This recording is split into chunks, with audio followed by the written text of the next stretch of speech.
মৰমৰ ছাত্ৰ-ছাত্ৰীসকল, যোৱা ক্লাছত আমাৰ অসম জাতীয় বিদ্যালয়ৰ অষ্টম শ্ৰেণীৰ গণিতৰ অনুশীলনী 1C কোৱেশ্চন নম্বৰ 6 লৈকে হৈ গ'ল আৰু আজিৰ ক্লাছটোত আমি কোৱেশ্চন নম্বৰ 7 পৰা আলোচনা কৰিম।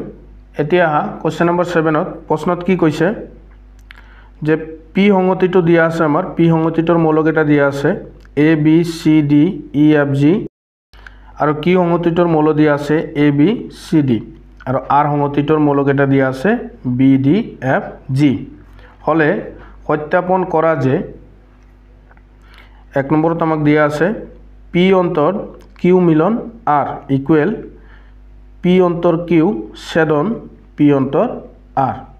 এতিয়া এইটো আমি লেফট হেণ্ড সাইড ইকুৱেল আমি ৰাইট হেণ্ড সাইড প্ৰমাণ কৰিব লাগে। এতিয়া প্ৰথমতে লেফট হেণ্ড সাইডটো লোৱা।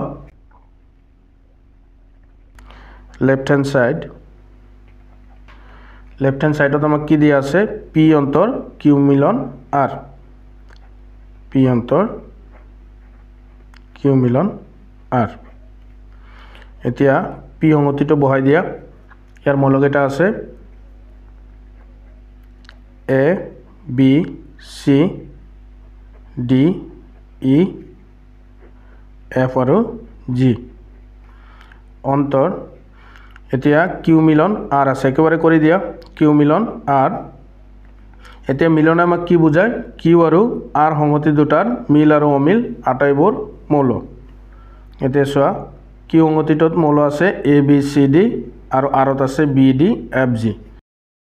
তো আমাৰ মিল আৰু অমিল আটাইকেইটা মৌলই হ'ব এ বি চি ডি, ইয়াত বি ডি লোৱা হৈছে এফ আৰু জি। এতিয়া এই দুটা সংহতিৰ অন্তৰ উলিয়াব লাগে। এতিয়া চোৱা অন্তৰ মানে আমি কি বুজো যে এই সংহতি দুটাৰ মিল থকা মৌলকেইটা আমি এই সংহতিৰ পৰা বাদ দি আমাৰ যিকেইটা মৌল এই সংহতিটোত থাকি যাব সেইটোৱে হ'ব এই সংহতি দুটাৰ অন্তৰ। এতিয়া মিল থকা মৌল আমাৰ কি কি আছে চোৱা, এ আছে, বি আছে, চি আছে, ডি আছে, এফ আছে আৰু জি আছে। তো আমাৰ অকল ইটোহে থাকি যাব। এইটো আহিল আমাৰ লেফট হেণ্ড সাইড। এতিয়া ৰাইট হেণ্ড সাইডটো কৰি দিয়া।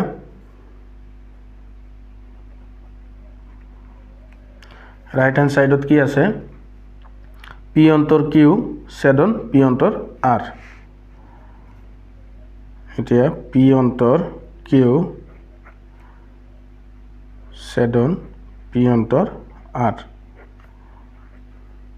এতিয়া পি অন্তৰ কিউ কৰি দিয়া। পি অন্তৰ কিউ আমাৰ কি হ'ব, আমাৰ পি আৰু কিউত মিল থকা মৌলকেইটা আমি পিৰ পৰা বাদ দিব লাগিব। ইয়াত এ বি চি ডি আছে, ইয়াতো এ বি চি ডি আছে, এইখিনি বাদ দিলে আমাৰ ই এফ জি থাকিব, ই এফ জি ছেদন। এতিয়া পি অন্তৰ আৰ কৰি দিয়া। পি অন্তৰ আৰ কৰিলে কি হ'ব যে পি আৰু আৰৰ মিল থকা মৌলকেইটা আমি পিৰ পৰা বাদ দিব লাগিব। এতিয়া চোৱা ইয়াত B D F G, B D F G বাদ দিলে আমাৰ থাকে এ চি ই, এ চি ই এ থাকিব, এফ জিটো বাদ যাব, এ চি ই। এতিয়া চোৱা এই দুটা সংহতিৰ আমাৰ মিল থকা মৌল কি আছে ছেদন। ছেদন মানে আমি বুজো যে অকল মিল থকা মৌল ল'ব লাগিব। এই দুটাৰ মাজত আমাৰ মিল থকা মৌল আছে ই, চ' এইটো হৈ যাব ই। এতিয়া চোৱা লেফট হেণ্ড সাইডত আমাৰ ওলাইছে ই আৰু ইয়াতো ই ওলাইছে। চ' দেয়াৰ ফৰ আমি লিখিব পাৰোঁ equal left hand side. So' therefore কি হ'ব পি অন্তৰ কিউ মিলন আৰ ইকুৱেল আমি লিখিব পাৰোঁ পি অন্তৰ কিউ ছেদন পি অন্তৰ আৰ। চ' এইখিনি হ'ব। নেক্সট আহা নাম্বাৰ টুত কি দিয়া আছে পি অন্তৰ কিউ ছেদন আৰ ইকুৱেল পি অন্তৰ কিউ মিলন পি অন্তৰ আৰ। এইখিনি উঠাই লোৱা।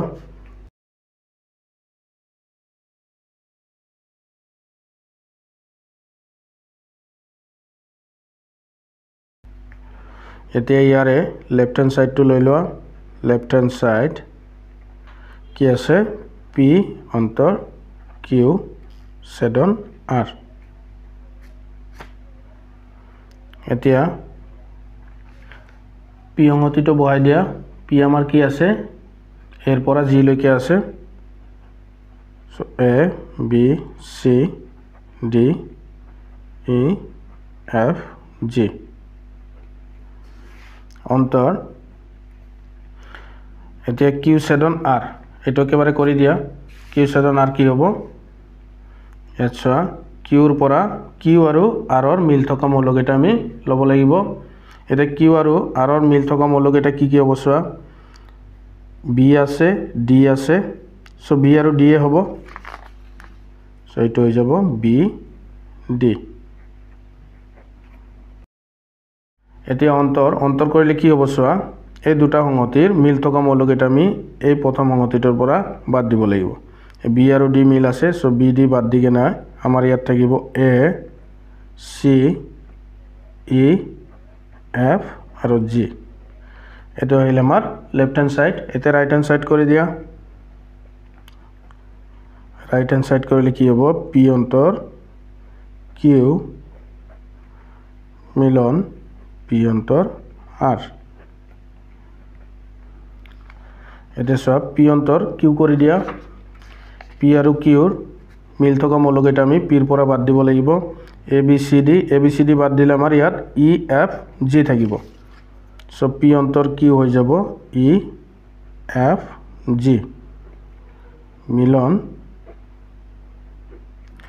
ইয়াত পি অন্তৰ আৰ কৰি দিয়া পি অন্তৰ আৰ কৰিলে কি হ'ব পি আৰু আৰ ৰ মিল থকা মৌলকেইটা আমি পিৰ পৰা বাদ দিব লাগিব ইয়াত B D F G B D F G বাদ দিলে আমাৰ এ সি ই থাকিব সো পি অন্তৰ আৰ হ'ব এ সি আৰু ই এতিয়া এই দুটাৰ মিলন আমাৰ কি হ'ব মিল আৰু অমিল আটাইকেইটা মৌলই ল'ব লাগিব A C E F G so left hand সাইডত আহিছে আমাৰ A C E F G ইয়াতো আমাৰ A C E F G আহিছে সো দেয়াৰফৰ লিখিব পাৰো আমি দেয়াৰফৰ পি অন্তৰ কিউ ছেদন আৰ ইকুৱেল হ'ব পি অন্তৰ কিউ মিলন পি অন্তৰ আৰ এইখিনি হ'ব এতিয়া নেক্সট আহা 7 নম্বৰত খালি ঠাই পূৰ কৰা এতিয়া 1 নম্বৰত কি দিয়া আছে এ মিলন এ এতিয়া দুটা একে সংহতিৰ মিলন আমাৰ সেই সংহতিটোৱে হ'ব সো ইয়াত আমাৰ হ'ব এ 2 নম্বৰত চোৱা এ ছেদন এ দুটা একে সংহতিৰ আমাৰ ছেদনো সেইটো সংহতিয়ে হ'ব সো ইয়াতো হ'ব আমাৰ এ ইয়াত চোৱা এ অন্তৰ এ ইয়াত চোৱা দুটা একে সংহতিৰ অন্তৰ আমাৰ ফাই হয় কাৰণ চোৱা এই সংহতিটোৰ মৌলকেইটা যদি আমাৰ এই সংহতিটোৰ মৌলকেইটাৰ পৰা আমি বাদ দিও তেন্তে আমাৰ কি থাকিব খালি থাকিব সো খালি সংহতিক বুজোৱা হয় ফাইৰে নম্বৰ 4 টো চোৱা এ মিলন ফাই আমাৰ কি হ'ব এ হ'ব খালি সংহতি আৰু এ সংহতি দুটাৰ মিলন আমাৰ এ সংহতি হ'ব নম্বৰ 5 টো চোৱা এ ছেদন ফাই এ সংহতি আৰু খালি সংহতি এই সংহতি দুটাৰ আমাৰ মিল থকা মৌল আমাৰ কি হ'ব খালি সংহতিটোৱে হ'ব খালি সংহতিতকাৰ এটাও মৌল নাই সো আমাৰ এটো আমাৰ ফাই হ'ব এটো এ অন্তৰ ফাই আমাৰ কি হ'ব চোৱা এ সংহতিটোৰ পৰা আমাৰ খালি সংহতিত যেহেতু আমাৰ এটাও মৌল নাই সো আমাৰ ইয়াৰ পৰা যদি আমি একো বাদ নিদিও আমাৰ কি থাকিব এ থাকিব সো এ অন্তৰ ফাই আমাৰ হ'ব এ নেক্সট আহা নম্বৰ 7 ত ইয়াতে চোৱা ইয়াতো প্ৰথমতে তোমালোকে কেইটামান কথা জানি ল'ব লাগিব ইয়াত চোৱা এনে কি বুজায় এনে স্বাভাৱিক সংখ্যা বুজায় 1 2 3 আপ টু ইনফিনিটি লৈ আৰু ডব্লিউ এ বুজায় পূৰ্ণ সংখ্যা হ'ব 0 ৰ পৰা ষ্টাৰ্ট হয় 0 ৰ পৰা 1 2 3 আপ টু অসীমলৈ আৰু যাতে অখণ্ড সংখ্যা বুজায় অখণ্ড সংখ্যা কোনবোৰ আমাৰ ধনাত্মক আৰু ঋণাত্মক আটাইবোৰ সংখ্যাই হ'ব অখণ্ড সংখ্যা 0 ক ধৰি আৰু কিয় বুজায় পৰিমেয় সংখ্যা কোনবোৰ যিবোৰ সংখ্যাক আমি p/q আৰ্হিত প্ৰকাশ কৰিব পাৰো যত p q অখণ্ড সংখ্যা হ'ব আৰু কিউ ইজ নট ইকুৱেল 0 হয়। চ' আমাৰ পৰিমেয় সংখ্যা কোনবোৰ হ'ব? আমাৰ দশমিক সংখ্যা হ'ব পাৰে, ভগ্নাংশ হ'ব পাৰে। ইয়াৰ উপৰি আমাৰ যিমানবোৰ স্বাভাৱিক সংখ্যা আছে, স্বাভাৱিক সংখ্যাবোৰ আমাৰ এই পৰিমেয় সংখ্যাৰ ভিতৰত পৰিব। তাৰপিছত আমাৰ এই পূৰ্ণ সংখ্যাবোৰ আমাৰ পৰিমেয় সংখ্যাৰ ভিতৰত পৰিব। নেক্সট আমাৰ অখণ্ড সংখ্যাবোৰো পৰিমেয় সংখ্যাৰ ভিতৰত পৰে। আৰু নেক্সট আমাৰ আৰে বুজায় বাস্তৱ সংখ্যা। আমাৰ যিমানবোৰ সংখ্যা আছে, পূৰ্ণ সংখ্যা, স্বাভাৱিক সংখ্যা, পৰিমেয় সংখ্যা, অখণ্ড সংখ্যা, আটাইবোৰ সংখ্যাই আমাৰ বাস্তৱ সংখ্যাৰ ভিতৰত পৰে। এতিয়া আহা নম্বৰ 7ত। ইয়াত কি কৈছে? স্বাভাৱিক সংখ্যা এন মিলন ডব্লিউ। এনে স্বাভাৱিক সংখ্যা বুজায়, ডব্লিউয়ে পূৰ্ণ সংখ্যা বুজায়। এই দুটাৰ মিলন আমাৰ কি হ'ব? মিল আৰু অমিল আটাইবোৰ মলৈ ল'ব লাগে। চ' এইটো হ'ব আমাৰ যোনটো ডাঙৰ সেইটোৱে হ'ব। ডাঙৰটো হ'ল আমাৰ পূৰ্ণ সংখ্যা, কাৰণ পূৰ্ণ সংখ্যাৰ ভিতৰতে আমাৰ স্বাভাৱিক সংখ্যাবোৰ থাকে। চ' এইটো হৈ যাব আমাৰ ডব্লিউ।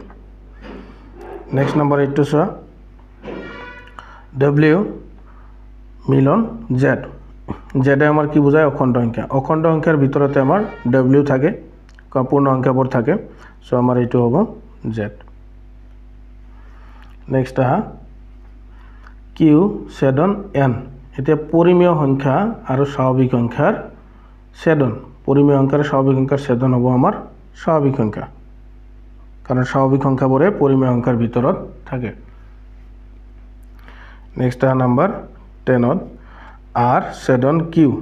এতিয়া আৰে আমাৰ সকলো সংখ্যাই বুজায়, আমাৰ পৰিমেয় সংখ্যা, তাৰপিছত অখণ্ড সংখ্যা, স্বাভাৱিক সংখ্যা, সকলো সংখ্যাই বুজায়। চ' এই বাস্তৱ সংখ্যা আৰু পৰিমেয় সংখ্যাৰ ছেদন আমাৰ কি হ'ব? পৰিমেয় সংখ্যা। এতিয়া ডব্লিউ ছেদন কিউ।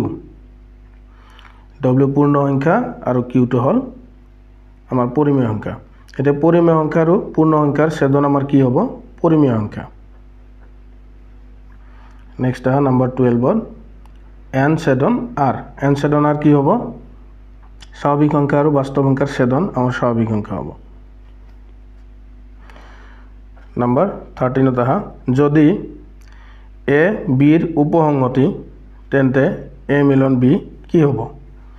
ইয়াত চোৱা, এ বিৰ উপসংগতি এইটোৱে কি বুজাইছে? যে এৰ প্ৰতিটো মূল আমাৰ বিত থাকিব, তাৰ উপৰি আমাৰ বিত আন মূলো থাকিব পাৰে। এতিয়া যেহেতু এ বিৰ উপসংগতি, তেন্তে এ মিলন বি আমাৰ কি হ'ব? এ আৰু বিৰ আটাইবোৰ মূলেই হ'ব। এ আৰু বিৰ মিল আৰু অমিল আটাইবোৰ মূলেই। চ' এইটো হ'ব আমাৰ বি। 14টো আহা এ বিৰ উপসংগতি হ'লে এ মিলন বি, এ ছেদন বি কি হ'ব? এতিয়া চোৱা, এ আৰু বিৰ ছেদন মানে অকল মিল থকা মৌলকেইটা, আৰু এৰ বিৰ উপসংগতি হয়। চ' এইটো আমাৰ হ'ব এ। নেক্সট আহা নম্বৰ 15। এ বিৰ উপসংগতি হ'লে এ অন্তৰ বি কি হ'ব? এ যদি বিৰ উপসংগতি হয়, এ অন্তৰ বি। এতিয়া চোৱা, এটা এক্সাম্পল লোৱা। এ 2 3 আৰু বি 2 3 4। এতিয়া এ অন্তৰ বি কৰা। ইয়াত আমাৰ এ বিৰ উপসংগতি হয়। এতিয়া এ অন্তৰ বি কৰিলে কি হ'ব? বিৰ পৰা আমাৰ এ আৰু বিৰ মিল থকা মৌলকেইটা আমি এৰ পৰা বাদ দিব লাগিব। এ আৰু বিৰ মিল থকা মৌল আমাৰ 2 আৰু 3 আছে। 2 আৰু 3 যদি আমি এৰ পৰা বাদ দিওঁ, আমাৰ ইয়াত কি থাকিব? খালী সংগতি। চ' এইটো হৈ যাব আমাৰ 5। এতিয়া নেক্সট আহা কুৱেশ্যন নম্বৰ 9ত তলৰ উক্তিবোৰ সত্য নে অসত্য লিখা। এতিয়া নম্বৰ 8 কি দিয়া আছে? এ মিলন B is not equal B মিলন এ। ইয়াত চোৱা, এটা এক্সাম্পল লোৱা। ধৰা এ আছে 1 2 আৰু বি আছে 3 4। এতিয়া ইয়াত আমাৰ এ মিলন বি আমাৰ কি হ'ব? এ মিলন বি হ'ব আমাৰ আটাইকেইটা হ'ব 1 2 3 4। মিল আৰু অমিল আটাইকেইটা মলৈ ল'ব লাগিব। 1 2 3 4। আৰু বি মিলন এ আমাৰ কি হ'ব? সেই একে হ'ব, 1 2 3 4 হ'ব। ইয়াত চোৱা, চ' ইকুৱেল হ'ব লাগিছিলে, এইটো ইকুৱেল দিয়া নাই। চ' এইটো আমাৰ কি হ'ব? অসত্য হ'ব।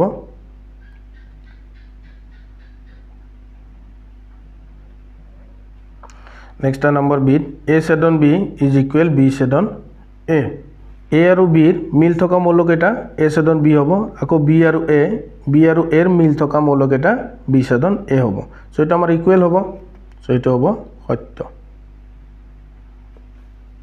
নেক্সট এ অন্তৰ বি বি অন্তৰ এ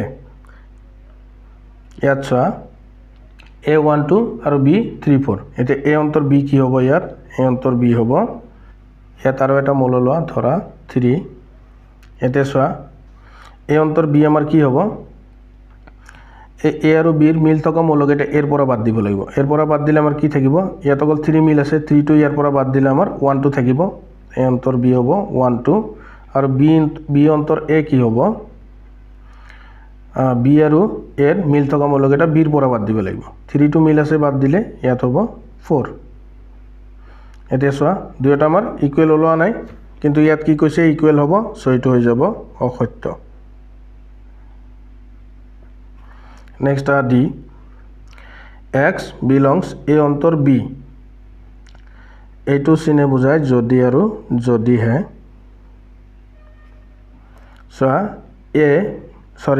x এ অন্তৰ বি সংগতিটোত অন্তৰ্ভুক্ত হলে x যদি আৰু যদিহে x এত থাকে আৰু x বিত না থাকে এতিয়া চোৱা x কৈছে যে x যদি এত থাকে কিন্তু বিত না থাকে তেন্তে x এ অন্তৰ বিত থাকিব এতিয়া এ অন্তৰ এইটোৱে চোৱা ইয়াত এটা এক্সাম্পল লোৱা কি কৈছে যে x এত আছে কিন্তু বিত x নাই বিত ধৰা বেলেগ মৌল আছে এটা এ অন্তৰ বি কি হ'ব এ অন্তৰ বি কি হ'ব যে বিৰ মৌলকেইটা এৰ বি আৰু এৰ মিল থকা মৌলকেইটা এৰ পৰা বাদ দিব লাগিব যেহেতু আমাৰ মিল নাই তো আমাৰ বাদ না যায় সো আমাৰ কি হ'ব এইটো এ অন্তৰ বি আমাৰ x থাকিব এ অন্তৰ বি অকল আমাৰ x এ হ'ব সো এ অন্তৰ বি আমাৰ x থাকিব x belongs to এ অন্তৰ বি সো এইটো সত্য হ'ব নেক্সট ই কৈছে যে x belongs to এ অন্তৰ এ ছেদন বি যদি আৰু যদিহে x belongs a আৰু x is not belongs b ইয়াত চোৱা যদি কৈছে যে যদি x to a থাকে কিন্তু বিত না থাকে তেন্তে x to a ছেদন b তো থাকিব a ছেদন b অৰ্থাৎ a আৰু b ৰ অকল মিল থকা মৌল সো x to যদি না থাকে তো আমাৰ ফাই হৈ যাব সো x to আমাৰ a ছেদন b না থাকিব সো এইটো হৈ যাব অসত্য নেক্সট f ইয়াত কি কৈছে x to a আছে বা b তো আছে a তো আছে b তো আছে সো a মিলন b আমাৰ কি হ'ব a মিলন b তো x থাকিব সো এইটো সত্য হ'ব জিটো চোৱা ইউ এৰ হাৰ্বিক সংহতি হলে a মিলন ইউ ইকুৱেল a হ'ব ইয়াত চোৱা ইউ তো হাৰ্বিক সংহতি এৰ হাৰ্বিক সংহতি হলে যে এৰ আটাইকেইটা মৌল ইউত থাকিব ইউত থকাৰ উপৰিও এৰ মৌলকেইটা থকাৰ উপৰি আন বিভিন্ন মৌল থাকিব পাৰে আন ভিন্ন মৌল থাকিব পাৰে সো এ মিলন ইউ আমাৰ ইউ হ'ব লাগিছিল কিন্তু ইয়াত এ দিছে সো এইটো হ'ব অসত্য জিটো হৈ যাব অসত্য এস টু চোৱা ইউ এৰ হাৰ্বিক সংহতি হলে এ ছেদন ইউ এ হ'ব হয় এইটো সত্য হ'ব এর মৌলকেইটা আৰু ইউৰ মিল থকা মৌলকেইটা অকল আমাৰ এৰ মৌলকেইটাই হ'ব সো এইটো সত্য হ'ব নেক্সট আই কি কৈছে যে ইউ অন্তৰ A equal A to the power C এইটোৱে বুজায় এৰ পূৰক সংহতি ইউ হাৰ্বিক সংহতি সাপেক্ষে এৰ পূৰক সংহতি এতিয়া চোৱা ইউ অন্তৰ এ মানে ইউ আৰু এৰ মিল থকা মৌলকেইটা ইউৰ পৰা বাদ দিব লাগিব আৰু হাৰ্বিক সংহতিয়ে কি বুজায় যে ইউৰ পৰা এৰ মৌলকেইটা বাদ দি বাকি যিকেইটা মৌল থাকে সো দুইটা ইকুৱেলে হ'ব সো এইটো সত্য হ'ব নেক্সট এ অন্তৰ ইউ ইকুৱেল এ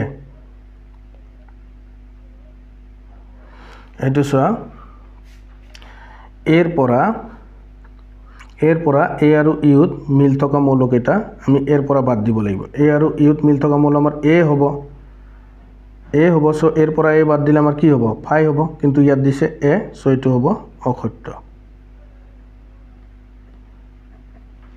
নেক্সট আহা কুৱেশ্যন নম্বৰ 10ত তলৰ সংহতিবোৰ ফেন চিত্ৰৰ সহায়ত প্ৰকাশ কৰা। এ মিলন বি, এ ছেদন বি, এ অন্তৰ বি আৰু বি অন্তৰ এ। ইয়াৰ ভেনচিত্ৰকেইটা এনেধৰণৰ হ'ব। চোৱা, এইটো এ মিলন বি হ'ব। এ মিলন বি অৰ্থাৎ এ আৰু বিৰ মিল থকা আটাইবোৰ মৌল। চ' আমি দুয়োটাতে ৰং কৰিব লাগিব। এইটো হ'ব আমাৰ এ অন্তৰ এ মিলন বি আৰু এ ছেদন বি। এ ছেদন বি অকল এ আৰু বিৰ মিল থকা মৌলকেইটা। চ' ইয়াত মিল থকা মৌলকেইটাত আমি মিল থকা ঠাইখিনিত আমি ৰং কৰিছোঁ। চ' এইটো হ'ব আমাৰ এ ছেদন বি। নেক্সট এ অন্তৰ বি, এইটো হ'ব আমাৰ এ অন্তৰ বি। এ অন্তৰ বিত কি হয় যে এ আৰু বিত মিল থকা মৌলকেইটা এৰ পৰা বাদ দিব লাগিব। মিল থকা অংশখিনি আমাৰ এইখিনি বাদ দিলে আমাৰ অকল এৰ এইখিনি অংশ থাকিব। চ' এইটো হৈ যাব এ অন্তৰ বি। নেক্সট বি অন্তৰ এ। বি অন্তৰ এ হ'ব যে বি আৰু এৰ মিল থকা মৌলকেইটা বিৰ পৰা বাদ দিব লাগিব। বিৰ পৰা যদি আমি এই মিল থকা অংশখিনি বাদ দিওঁ, আমাৰ অকল বিৰ অংশখিনি ৰ'ব, বিৰ এইখিনি অংশ থাকি যাব। চ' এইটো হ'ব আমাৰ বি অন্তৰ এ।